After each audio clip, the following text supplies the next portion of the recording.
Once again, scientists look towards nature to save the day. Luckily, they hit the jackpot and might have even solved the world's energy crisis.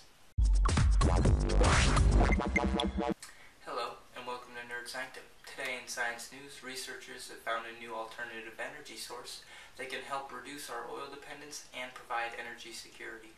As the world population rises, there is an ever-growing need for energy.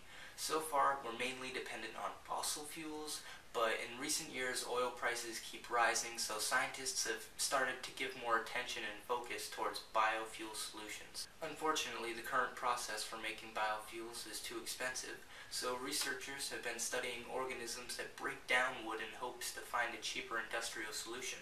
Luckily, those scientists have hit the jackpot, and after publishing their research, they have high hopes in implementing their work in industrial applications.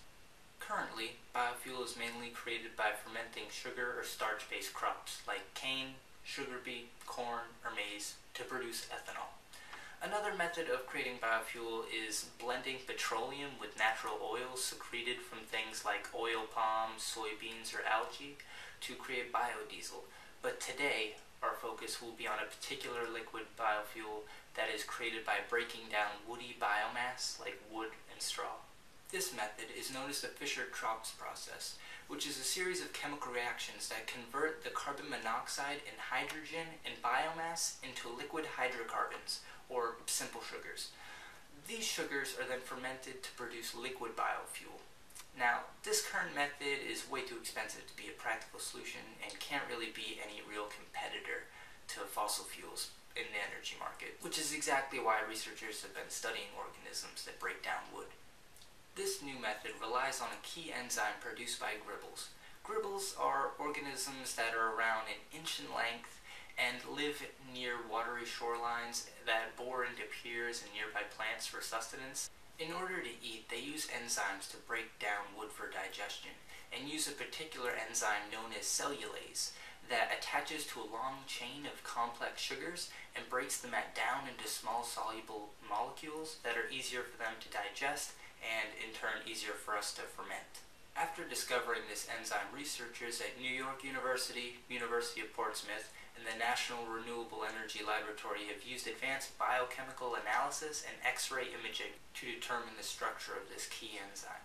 Researchers have used X-rays to gather images of crystals of these enzymes and then turn those images into 3D models. Then ran those 3D models through supercomputers to fully analyze what the properties are that makes this particular enzyme so robust and efficient. After close inspection, they found that this particular enzyme has an extremely acidic surface, which helps it be so robust.